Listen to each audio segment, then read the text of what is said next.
Hari ini saya akan tunjukkan kari ayam serama bersama dengan rebung. Ayam ini akan diproses terlebih dahulu, dicuci dan dipotong kecil untuk memudahkan dimasukkan di dalam kari nanti. Rebung madu segar yang direbus terlebih dahulu. Okay, ini prosesnya.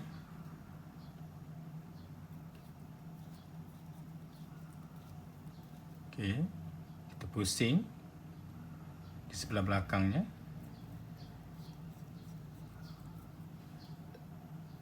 Okay, kita pusing. Ini tujuan untuk memudahkan ataupun untuk melembutkan rebung apabila dimasak. Hari ini saya menggunakan 4 jenis serbuk kari. Dan setiap jenis diambil satu sudu makan dan dicampur bersama. Campuran 4 jenis serbuk kari tadi. Serbuk cili, saya menggunakan 1,5 sudu makan. Serbuk saffron untuk menggantikan kunyit. 2 biji tomato.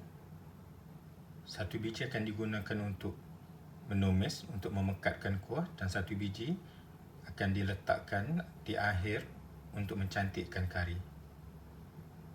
Sebiji tomato dipotong halus untuk memekatkan kuah kari kita dan juga untuk menggantikan asam keping. Sebiji tomato dibelah 4. 4 ulas bawang putih. 5 biji bawang merah. Bawang putih dipotong halus. Bawang merah dipotong halus. Serai, halia dan lengkuas yang telah pun diketuk. 2 helai daun limau purut untuk menambah aroma. Sedikit minyak masak untuk menumis. Segelas air untuk dicampurkan di dalam rempah nanti. Kita panaskan kuali.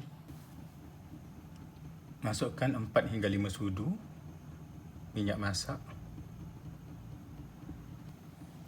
Masukkan bawang putih. Masukkan bawang merah yang dipotong.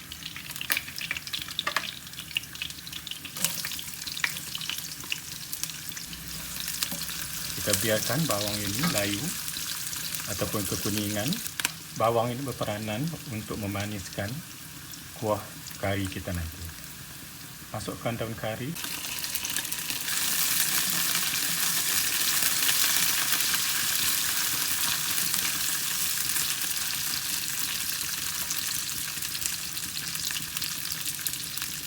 Masukkan segelas air.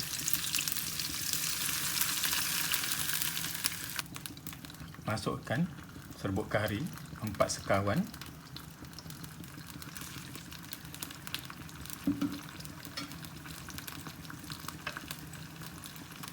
Masukkan serbuk cili.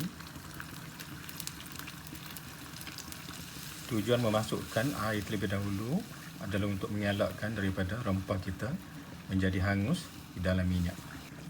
Ini teknik yang digunakan pakai oleh nenek moyang kita dahulu.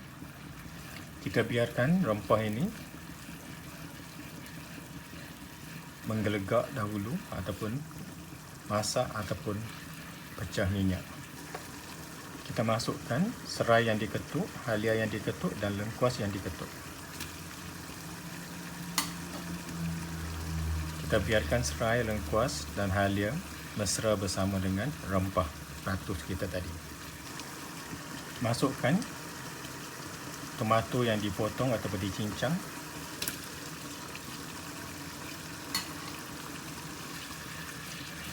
Kita masuk lebih awal. Tomato ini bertujuan untuk memekatkan kuah ataupun untuk supaya tomato tadi betul-betul hancur di dalam rempah ratus tadi.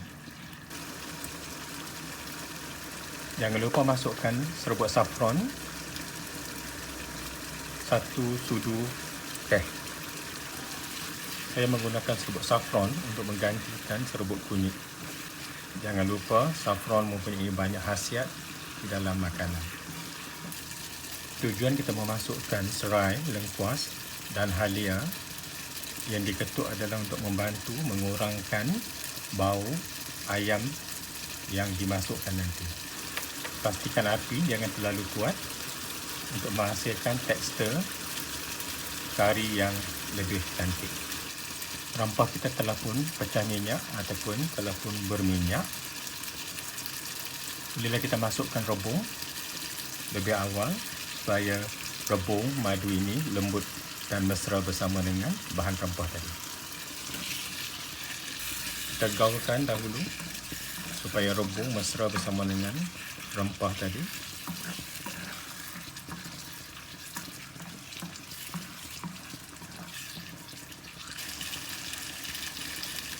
Masukkan 3 gelas air.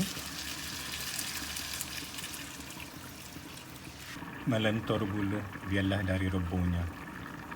Indah betul peribahasa Melayu. To curve a bamboo is from its shoot. Maksud, mendidik anak-anak biarlah dari ketika usianya masih kecil.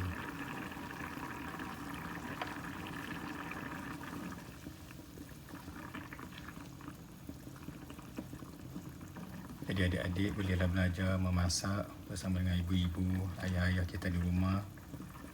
Kita biarkan rebung ini betul-betul lembut ataupun empuk sebelum kita masukkan ayam. Banyak juga peribahasa menggunakan kata rebung. Kalau kita Google, rebung tak miang, beban pula miang. Rebung tidak jauh dari rumpun, sebagai aur dengan rebung. Peribahasa rebung tidak jauh dari rumpun mempunyai banyak maksudnya. Maksudnya adalah sifat atau perangai anak lazimnya tidak banyak beza dengan sifat atau perangai orang tuanya. Terdapat juga peribahasa yang berkaitan. Bagaimana acuan, begitulah kuihnya. Bagaimana rupa, begitulah bayangnya. Bagaimana contoh, begitulah gubahannya. Bagaimana cetak, begitulah kuihnya. Kemana tumpah kuah kalau tidak ke nasi. Okey, apabila siap kari nanti, maka akan tumpahlah kuah ini ke dalam nasi. Selamat mencuba. Jangan lupa subscribe, share dan like. Rebung telah pun lembut, kita boleh masukkan ayam serama kita.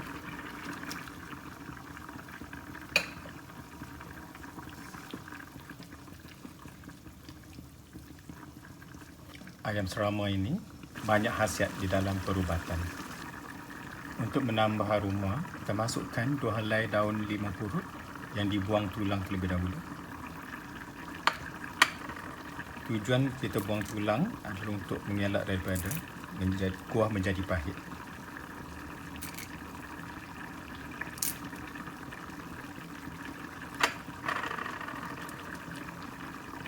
Terdapat banyak fakta berkaitan dengan ayam serama ini. Kalau kita Google, ayam serama ini dipercayai berasal daripada Kelantan. Hasil kacukan pelbagai burung eksotik termasuk burung hutan. Jangka hayat antara 7 hingga 15 tahun.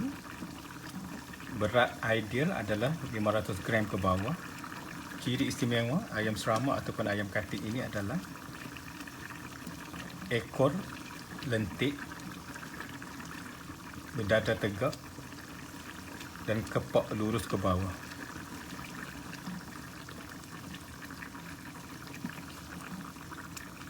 Sebab itulah dia dianggap sebagai pahlawan. Juga mempunyai kira-kira 2000 warna. Haiwan ini juga mempunyai gelagat yang menarik, seperti berjalan mengundur ke belakang. Menjadi haiwan peliharaan kerana jinak, manja dan mengenali tuannya.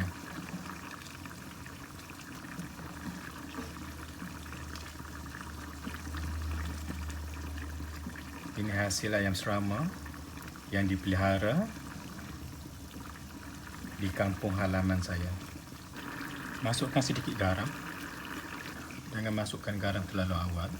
Tujuan adalah untuk memberi laluan supaya ayam serama kita empuk bersama dengan rempah ratus. Aroma kari ini begitu kuat kerana saya menggunakan 4 jenis rempah ratus yang dipanggil sebagai 4 sekawan. Jadi kita bolehlah menggunakan mana-mana brand yang ada di pasaran dan kita campurkan rempah ratus tadi untuk menghasilkan tekstur kari yang lebih cantik dan lebih sedap. Masukkan 4 hingga 5 sudu creamer sejat ataupun susu cair.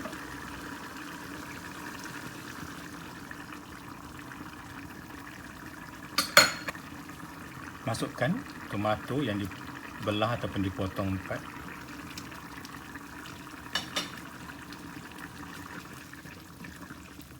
Jangan terlalu lama kerana tomato ini mudah masak ataupun mudah empuk. Jika kita menggunakan creamer sejat ataupun susu cair, jangan terlalu lama dimasak. Ini rahsia untuk menghasilkan masakan yang sedap menggunakan creamer sejat ataupun susu cair. Okey, kari kita telah pun siap. Kari rebung bersama dengan ayam serama. Melentur bulu, biarlah dari rebungnya. Inilah hasilnya. Kari rebung bersama dengan ayam serama. Jangan lupa mencuba dan jangan lupa subscribe, share dan like.